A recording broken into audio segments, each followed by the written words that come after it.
Eu acho que eu estou me amostrando demais desse ponto, desse jeito.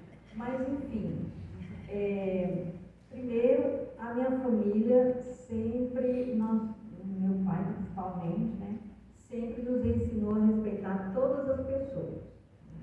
Ele nunca aceitou dentro de casa nenhum desrespeito com relação às religiões ou qualquer forma de viver que parecesse estranha a nós. Ele nunca nos permitiu nenhuma falta de respeito, sempre nos falou que a gente deveria respeitar as pessoas.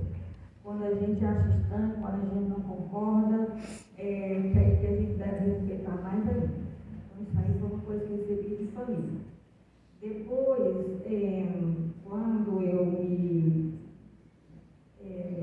eu fiz essa minha opção, né, para entrar no convento, e nos estudos que a gente faz, tinha lá a questão ecumênica, né, e foi aí que eu aprendi que o ecumenismo tem 3 níveis, né. Tem um nível que é o mais básico, que é trabalhar juntos em torno de uma causa. Depois tem um nível do estudo, que nós estudamos juntos, como nós estamos aqui aprendendo com os outros, e tem um nível da oração, que seria mais exigente, porque as pessoas oram diferentes, né? Elas têm ritos, elas têm modos de se dirigir a Deus de forma diferente. E às vezes essa forma de orar que se torna o principal bloqueio, então é preciso ir crescendo nesse processo para chegar ao nível da oração. Eu acho que agora eu descobri mais outro nível, né? Mas, enfim, isso foi a parte teórica. Só que nós morávamos num bairro muito perigoso, muito marcado pelo tráfico e muito violento, com grandes desafios. E tinha lugar, como ainda hoje tem nesse bairro, que não era permitido a entrada, né, da gente. E lá tinha uma igreja evangélica da Assembleia de Deus e os traficantes permitiram que o pastor entrasse lá naquela região que nós não podíamos entrar. E lá ele fazia a evangelização e vez ou outra uma das pessoas lá que trabalhava no tráfico também, pessoas que também eram usuários, acabavam passando para a igreja evangélica. E aí eu soube exatamente quando nós fizemos uma campanha para um bazar, nós queríamos construir uma sede de um projeto nosso. Então eu saí falando para todo mundo, olha, aquela roupa que você não usa mais, doe, aquela coisa toda. E foi quando eu estava junto com uma pessoa lá do bairro, estava nos ajudando a catalogar as roupas, e era muito trabalho, e ela levou a irmã dela. E a irmã dela era casada com um membro dessa igreja do pastor. E o pastor era bastante conhecido por entrar nas quebradas lá para retirar o pessoal, né? E que também era o dono do depósito de material de construção. Então, ela comentou que o pastor tinha feito um culto, uma evangelização lá, e que os jovens se convertiam, mas ficavam constrangidos de participar dos cultos, porque eles não tinham roupa adequada. Então, eles as meninas tinham roupa muito devassa, e os meninos só usavam os calções, né? E lá no culto as pessoas queriam que eles se vestissem adequadamente, e eles não tinham roupa. Então ela falou assim, olha, tanta roupa aqui, e esse pessoal precisando disso. Aquilo me tocou profundamente, né? Então fui lá no depósito do pastor, e eu entendi, né, que era o lindo, né? O cara que eu sou apaixonada por ele, que estava querendo isso, não é de mim, né? Então, eu realmente eu faço o que me for possível para agradar, se eu sei que alguma coisa vai agradar. Tá? Então, eu falei para o pastor, olha, pastor, diga para as moças e para os rapazes e aí em casa que eu vou fazer um bazar. Eu recebi muita roupa. Então eles podem ir lá, escolher as roupas que eles quiserem, para eles poderem ir para o culto. E eu não vou cobrar nada deles não. Pode mandar eles lá para pegar as roupas. O pastor ficou um pouco constrangido, sem saber direito o que dizer. Disse, pastor, não vai querer que eles não fiquem sem ir ao culto por causa da questão das roupas. Pode dizer para eles ir buscar as roupas. E aí, depois esses jovens chegaram lá, né, e eu só vi aquele burburinho dos voluntários assim, aquele menino ali só está pesado. Eu, não sou mais não. Então, a partir daí, a gente começou um trabalho com o pastor. Então, eu me sentia que eu tinha uma tarefa assim, que eu me sentia bem, que eu me sentia constrangida, que as pessoas que de início tinham assim, um pé atrás, mas facilmente rompiam as barreiras, que eu não era responsável por essa queda de barreiras, que isso mesmo era uma coisa de Deus, que Deus estava agindo. E fui entendendo isso. E a partir daí essa coisa foi ampliando. Depois, quando eu estava fazendo, muitos anos depois, meus estudos de pós-graduação, como eu estudava a questão do judaísmo, eu, através das irmãs paulinas, conheci o rabino, e fui à sinagoga várias vezes, e fiz cursos com ele, foram amizades bonitas. E o Espiritismo, ele veio, acho que foi em 2006, se não me engano, que eu estava fazendo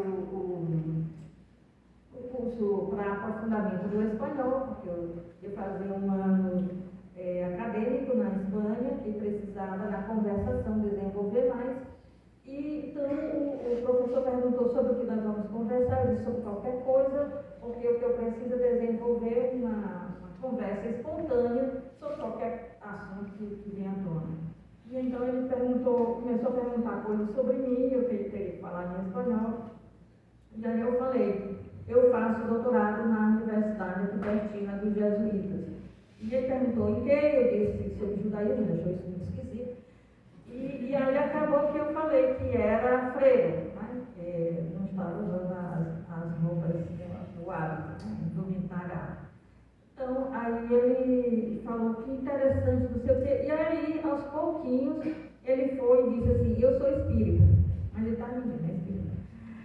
Aí eu falei assim, você é espírita? Então, agora nós vamos conversar sobre espiritismo, porque eu tenho várias perguntas sobre espiritismo. Então, eu fazia perguntas básicas do espiritismo e ele não sabia nada. Ele era uma pessoa que simpatizava com o espiritismo, tinha ido para atendimentos fraternos, tinha visitado algumas vezes a mocidade e se sentia espírita, né?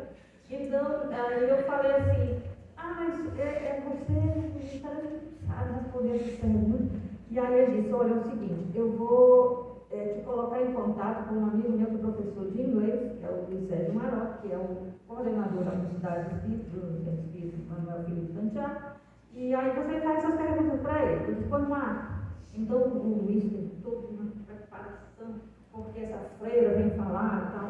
E aí ele disse que todas as mensagens diziam para ele se acalmar, que ia ser maravilhoso e tal.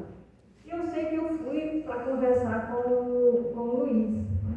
E quando eu cheguei lá, parecíamos que nós éramos os melhores amigos de infância. Tivemos uma conversa muito agradável. A partir daí eu conheci a Mocidade Espírita, né? Eu disse que estava estudando a Carta aos Hebreus, eles estavam estudando Paulo Estevam. Então, o Luiz perguntou se eu não poderia explicar a Carta aos Hebreus para eles. Aí eu fiz o seguinte, que seria aos sábados à tarde. Eu disse, eu faço o seguinte, eu venho um sábado, falo sobre a Carta aos Hebreus. No sábado seguinte, os jovens me explicam Paulo Estevam e respondem minhas perguntas. Ficou combinado, então foi assim que eu conheci o Espiritismo, através do Luiz Sérgio Maroc e dos jovens da Mocidade Espírita Manuel Felipe Santiago.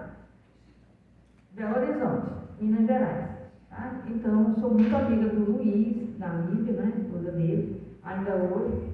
E a partir daí, acho que quase um ano depois, eu conheci o Haroldo, porque o Haroldo morava em Mantena, e foi lá em Belo Horizonte, eles marcaram um encontro comigo por causa de que todo mundo que falava comigo, ele dizia, olha, essas coisas que você fala aí, o Haroldo estuda isso aí, né, quero ajudar isso. E aí, todo mundo falava sobre o Haroldo. Eu tinha a sensação de que eu ia abrir a geladeira e alguém dizia assim, Haroldo do Treveiro. Aí eu disse assim, pois é o seguinte, eu já estou cansado dessa história de Haroldo do Treveiro toda hora. Quando é que eu posso conhecer esse cara? Marcaram o encontro quando o Haroldo foi lá. O Haroldo, doido para, de início, acho que ele, pelo menos ele falou, eu não queria direito ter uma conversa muito longa com uma feira, né?